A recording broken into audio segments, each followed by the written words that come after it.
Good morning mga idol.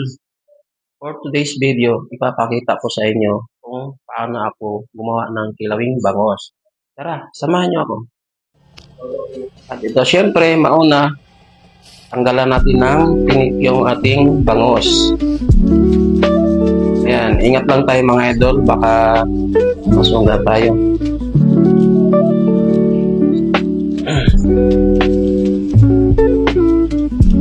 Kailangan dito mga idol, yung ano talaga, matalim na kutsilyo para hindi madurog yung laman ng ating bangos.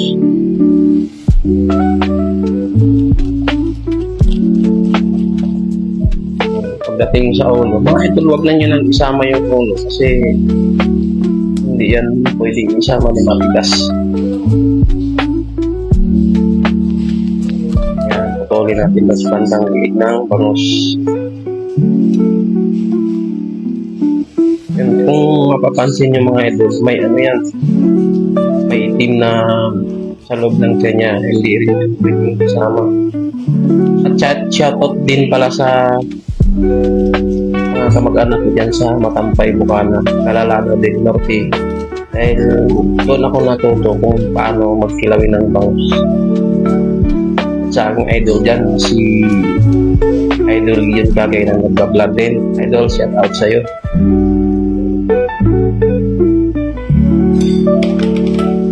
Ayan, ngayon, ang tinik, ipapakain na lang natin sa mga alagang aso. Lulutuin natin yung naman.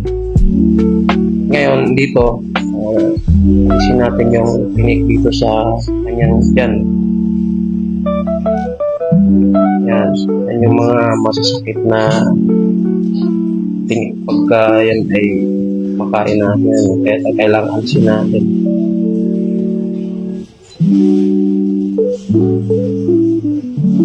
Kailangan tanggalin talaga yung lahat ng itim kasi yan mga idol, malakas yan.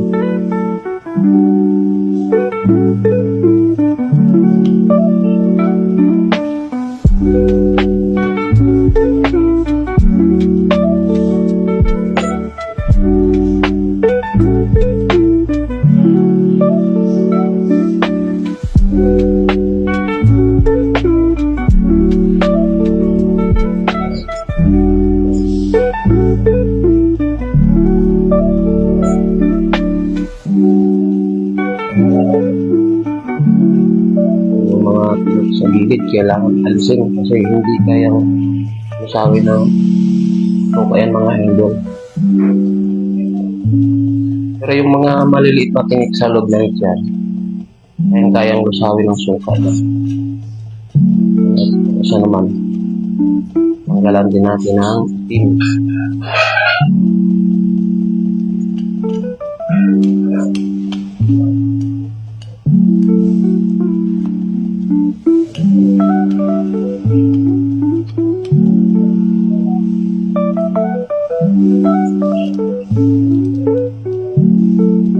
Yung mga tinik niya sa kabilang labi ng ating bangus.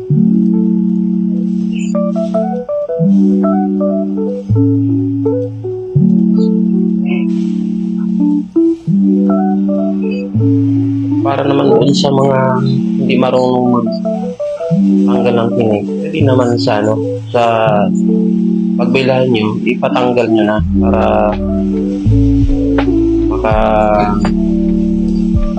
gawa kayo ng kilawin. Sabihin nyo lang pang kilawin. Alisin nila yun.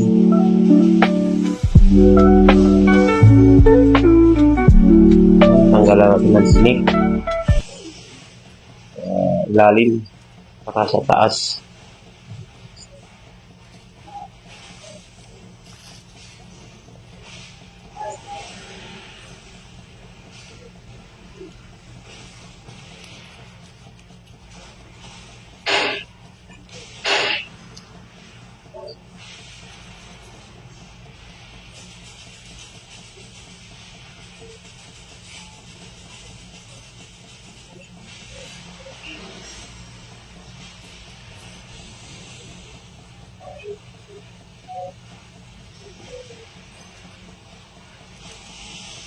Yan mga idol, kailangan simot na simot yung mga tinik para pagkain natin hindi matigas. Yan mga idol, ang susunod, babad natin siya sa suka, ano.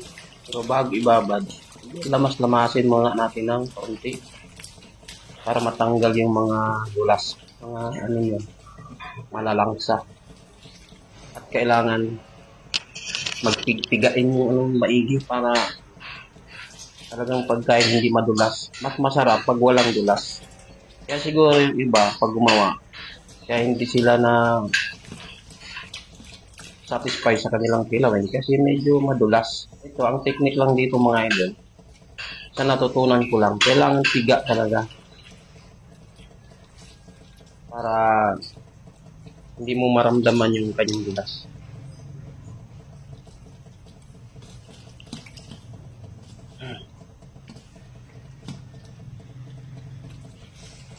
Yan.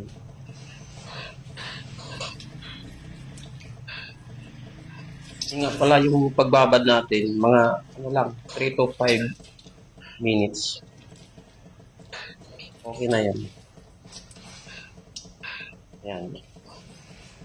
Yan, tapos na natin pigaan. Ngayon, ang susunod naman, iwain na naman natin yung ricado. Number 1 mga idol, yung luya. Kailangan hindi mawala yun. Yan yung talagang isa sa mga nagpapaalis ng langsa, yung luya.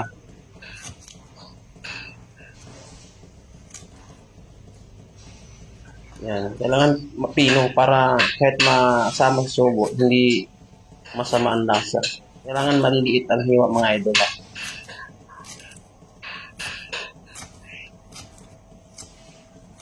Tapos sibuyas, kailangan din, pino din.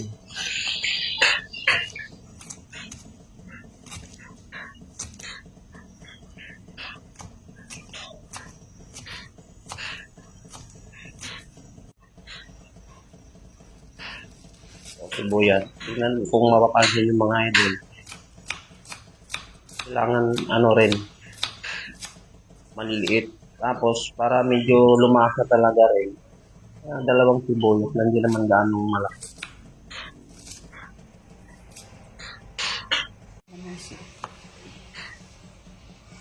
At kailangan may kalamansi din para yung asim magsama-sama sila din sa suka, mas masarap. Tapos yung ano, isa, yung sili. Dapat hindi mawala yun pag may kilawin ka. Kasi pagka nagkilawin ka na walang sili, parang ano, hindi masarap. Yan talaga din ang isa sa nagpapasarap, yung sili. Ayan. Ayan, tigaan natin yung ng kalamansi. Sa kalamansi naman, kundi 5, 6, ganun, mas marami, mas masarap.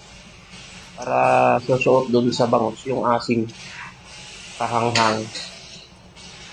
Yan, napakasarap sa ganun. Tapos kahit patakan lang yun ng konting bitsin mga idol, eh, masama din naman pag maraming bitsin, eh, hilaw yan. Ang sunod natin gagawin ngayon, ihalo na natin yung mga ricado natin doon sa bangus.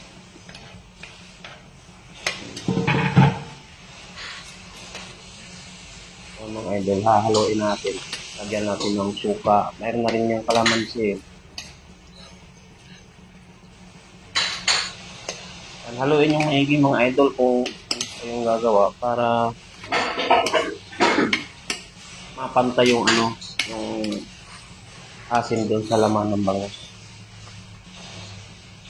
At sunod yung gagawin natin, lagyan natin ng sili para mas masarap. Walang sili, kulang sa sarap yan, sigurado. Yan, lagyan natin ng mga 6 na sili lang. Pwede na yan. Tapos, kaya na rin yung magtansya. Kung gusto nyo na mas hanghang, eh, damihan nyo ng sili. Sa akin yung ano hindi ko ganong ginadamihan kasi yung iba hindi makakain. Kung ako lang, 20 sili pa yan. Kaya ko, pero yung mga kasama natin dito ba, hindi gan. Ano sili, kaya sakto lang ilagay natin.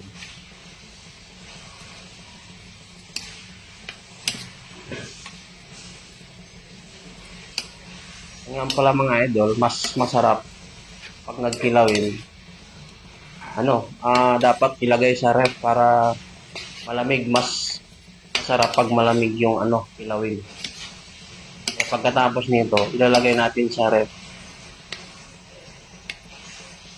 At doon natin ilagay sa freezer para mabilis lumamig. Mga 10 minutes to 15 minutes mo ilagay sa freezer.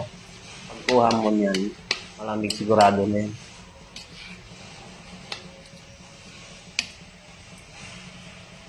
Pero kung wala ka namang ref, di wag na. Sarap din yan pag medyo naluto na. Suka.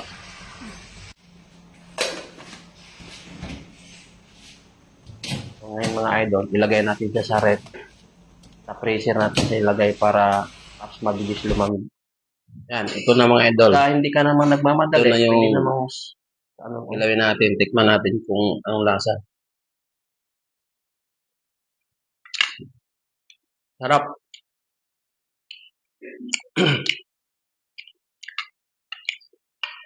Tamang-tama yung asim at anghang mga idol. At salamat sa mga nanonood at shout out sa aking mga kamag-anakan sa Mindanao, lalo sa Embargo. Napakarami kong kamag-anak dyan at sa aking pamilya sa Embargo. Thank you for watching.